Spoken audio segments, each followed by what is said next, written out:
बिस्मिल्लाहिर्रहमानिर्रहीम। स्टार्ट करते हैं मीडियास्टिनम की वीडियो को। मीडियास्टिनम बेसिकली हमारे पास जो मिडल स्पेस होती है left in the thoracic cavity, जो थोरेसिक कैविटी होती है उसके दरमियान वाली स्पेस को हम कहते हैं जी मीडियास्टिनम, जो कि लाई कर रही होती है बिटवीन द लंग्स, यानी जो लंग्स के दरमियान थोरेसिक रीजन में लंग्स के दरमियान जो हमारे पास मिडल स्पेस होती है उसे हम कहते हैं जी मीडियास्टिनम। अब हमारे पास दो तरह के मीडियास्टिनम होते हैं, सुपीरियर और इन्फीरियर। अब हम देख लेते हैं कि कौन सा प्लेन हमारे पास सुपीरियर मीडियास्टिनम को इन्फीरियर मीडियास्टिनम से सेपरेट कर रहा होता है। तो ये जो हमारे पास प्लेन है ये हमारे पास इसको सेपरेट कर रहा है, इसको हम कहते हैं जी ट्रांसफर थोरेसिक प्लेन। ये हमारे पास एक्सटेंड कर रहा होता है, ये होता है जी हमारे पास एंगल ऑफ लुइस, और ये हमारे पास है जी T4 वर्टिब्रा का लोअर बॉर्डर। तो ये एक्सटेंड कर रहा है जी स्टर्नल एंगल या एंगल ऑफ लुइस से लेकर T4 के लेवल तक। ये हमारे पास सेपरेट करा होता है सुपीरियर मीडियास्टिनम को इन्फीरियर मीडियास्टिनम से। उसके अलावा जो इन्फीरियर मीडियास्टिनम होता है इसमें भी हमारे पास डिवीजन्स होती हैं, एंटीरियर, मिडल और पोस्टीरियर। यानी ये हमारे पास है जी एंटीरियर मीडियास्टिनम, ये हमारे पास है जी मिडल मीडियास्टिनम, और ये हमारे पास है जी पोस्टीरियर मीडियास्टिनम। अब हम मीडियास्टिनम की ओवरऑल बाउंड्रीज को देख लेते हैं। सबसे पहले एंटीरियरली हमारे पास स्टर्नम लाई कर रही होती है, ये हमारे पास ये एंटीरियर साइड, और ये हमारे पास ये स्टर्नम। तो ये हमारे पास इसकी एंटीरियर बाउंड्री बना रही है। उसके अलावा पोस्टीरियरली अगर हम देखें तो हमारे पास वर्टिब्रल कॉलम इसकी पोस्टीरियर बाउंड्री बना रहे हैं। तो ये जो स्ट्रक्चर है ये हमारे पास है जी वर्टिब्रल कॉलम, और ये हमारे पास है जी पोस्टीरियर साइड, ये एंटीरियर साइड थी। तो पोस्टीरियरली हम क्लियरली इस डायग्राम में देख सकते हैं कि पोस्टीरियरली हमारे पास वर्टिब्रल कॉलम इसकी पोस्टीरियर बाउंड्री बना रही है। तो उसके बाद हम देख लेते हैं सुपीरियरली। सुपीरियरली हमारे पास जो थोरेसिक इनलेट होता है, जो थोरैक्स को नेक से सेपरेट कर रहा होता है, वो हमारे पास इसकी सुपीरियर बाउंड्री बना रहा होता है। ये है जी हमारे पास थोरेसिक इनलेट जो इसकी सुपीरियर बाउंड्री बना रहा है। उसके बाद हम देख सकते हैं इन्फीरियरली। इन्फीरियरली हमारे पास होता है जी डायाफ्राम। डायाफ्राम इसकी इन्फीरियर बाउंड्री को बना रहा होता है। उसके अलावा ईच साइड पे हमारे पास होते हैं मीडियास्टिनल प्लूरा। मीडियास्टिनल प्लूरा हमारे पास ईच साइड पे इसको कवर कर रहे होते हैं, यानी जो लंग्स के साथ लाई कर रहे होते हैं, वो हमारे पास ईच साइड पे इसकी बाउंड्री को बना रहे होते हैं। अब हम इसके डिवीजन्स की बात कर लें। मीडियास्टिनम बेसिकली हमारे पास होता है जी सुपीरियर मीडियास्टिनम और इन्फीरियर मीडियास्टिनम। इन्फीरियर मीडियास्टिनम की फर्दर हमारे पास होते हैं जी एंटीरियर मीडियास्टिनम, मिडल और पोस्टीरियर। तो यही यहाँ पे मेंशन है कि superior mediastinum is separated from the inferior by an imaginary line plane. Imaginary plane कहाँ से कहाँ तक एक्सटेंड करता है, जो पास कर रहा होता है external angle anteriorly to the lower border of the body of the fourth vertebra posteriorly.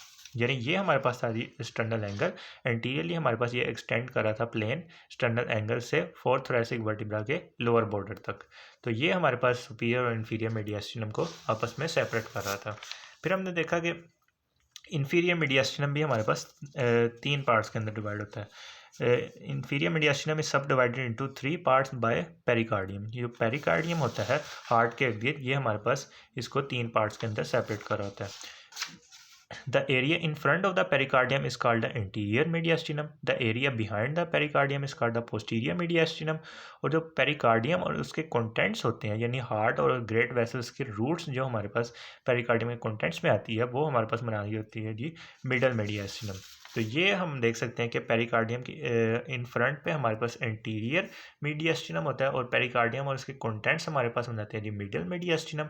और जो पेरिकार्डियम के बिहाइंड लाई कर रहा होता है ये हमारे पास होता है जी पोस्टीरियर मीडियास्टिनम।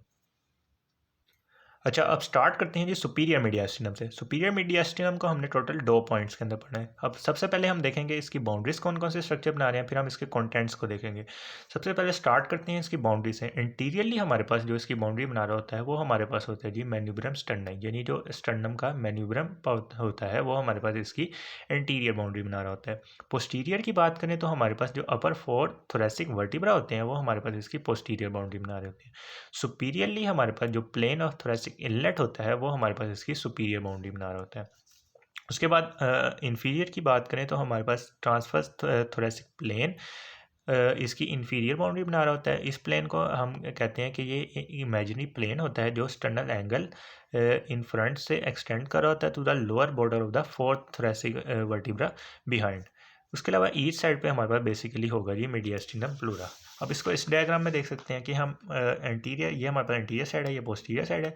तो एंटीरियरली हमारे पास ये जो स्ट्रक्चर है ये हमारे पास है मैन्यूब्रम स्टर्नाई, जो हमारे पास इसकी एंटीरियर बाउंड्री बना रहा है। उसके अलावा ये जो हमारे पास वर्टिब्रल कॉलम के अपर 4 होते हैं ये हमारे पास बना रहे होते हैं जी, यानी जो अपर 4 थोरेसिक वर्टिब्रा होते हैं ये हमारे पास पोस्टीरियर बाउंड्री बना रहे हैं। उसके अलावा सुपीरियरली हमारे पास थोरेसिक इनलेट होता है और इन्फीरियरली हमारे पास ट्रांसफर थोरेसिक प्लेन होता है जो सुपीरियर मीडियास्टिनम को इन्फीरियर मीडियास्टिनम से सेपरेट कर होता है। उसके अलावा ईच साइड पे हमारे पास लंग्स के साथ हो गया मीडियास्टिनल प्लूरा जो हमारे पास ईच साइड पे इसकी बाउंड्री बना रहा होता है। इसके बाद हम इसके कंटेंट्स को देख लेते हैं। कंटेंट्स को याद करने के लिए हमारे पास निमोनिक है Pvt left battle, Pvt left battle. P stand for phrenic nerve, V stand for vagus nerve, T stand for thoracic duct, left stand for left recurrent laryngeal nerve, B stand for brachiocephalic vein, A stand for aortic arch, और जो इसमें से 3 branches निकलती हैं यानी brachiocephalic artery, left common carotid artery और left subclavian artery, ये हमारे पास आ जाएगा जी ए में। उसके अलावा T stand for thymus, next T stand for trachea, L stand for lymph node जिसमें हमारे पास पैराट्रेकियल, ब्रेकियोस्फेलिक और ट्रेकियो ब्रोंकल लिम्फ नोड्स आ जाते हैं। उसके अलावा E stand for the oesophagus. तो ये था निमोनिक हमारा सुपीरियर मीडियास्टिनम के कंटेंट्स को याद रखने का। Pvt left battle. उसके अलावा आर्च ऑफ एओर्टा और इसकी जो ब्रांचेस होती हैं उसको याद करने के लिए भी हमारे पास निमोनिक होता है जी ए बी सीज, यानी ए बी सीज की जमा ए बी सी की जमा ए बी सीज, यानी A stand for aortic arch, B stand for the brachiocephalic artery, C stand for the left common carotid artery और S stand for the left subclavian artery. तो ये था mnemonic हमारा superior mediastinum के contents को याद रखने के लिए। बाकी इंशाल्लाह हम नेक्स्ट पार्ट की वीडियो के अंदर डिस्कस करेंगे।